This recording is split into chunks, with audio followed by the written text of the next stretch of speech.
अखेर राष्ट्रवादीचे जिल्हा परिषद सदस्य मंगेश जगताप यांच्याविरुद्ध गुन्हा. अटकेसाठी पोलिसांची पथके रवाना.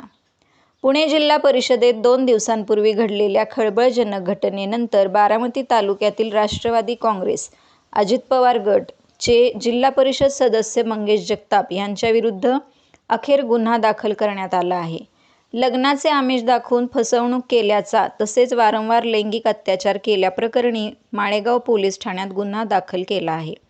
पोलिसांनी दिलेल्या माहितीनुसार संबंधित महिलेच्या तक्रारीवरून सुरुवातीला पुण्यातील बंड गार्डन पोलीस ठाण्यात गुन्हा नोंदविण्यात आला होता.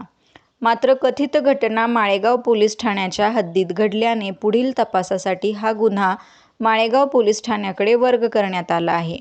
या प्रकरणाच्या पार्श्वभूमीवर 2 दिवसांपूर्वी पीडित महिलेने पुणे जिल्हा परिषद परिसरात स्वतःला पेटवून घेण्याचा प्रयत्न केला होता. या घटनेनंतर तिने पोलिसांकडे तक्रार दाखल केली.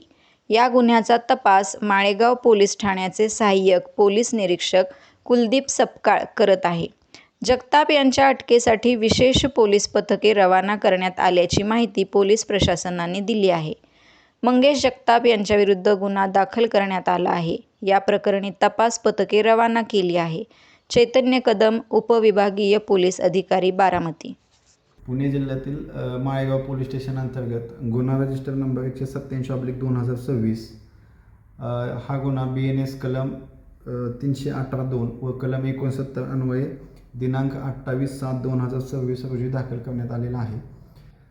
हा गुन्हा अगोदर पुणे सिटीमध्ये दाखल करण्यात आलेला होता व सदरच्या गुन्ह्याचे घटनास्थळ हे माळेगाव हद्दीमध्ये असल्यामुळे हा गुन्हा माळेगाव पोलीस स्टेशनला वर्ग करण्यात आलेला आहे.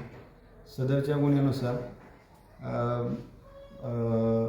फिर्यादी या सामाजिक कार्यकर्त्या असून त्यांनी आरोपीविरुद्ध सन 2012 ते 2026 लग्नाचे आमिष दाखवून वारंवार शारीरिक संबंध ठेवल्याचा आरोप केलेला आहे. तसेच सदर फिर्यादी यांना जवळपास 8 ते 10 लाखाची आर्थिक फसवणूक आरोपी यांनी केलेल्याबाबत त्यांनी फिर्यादीमध्ये सांगितलेलं आहे.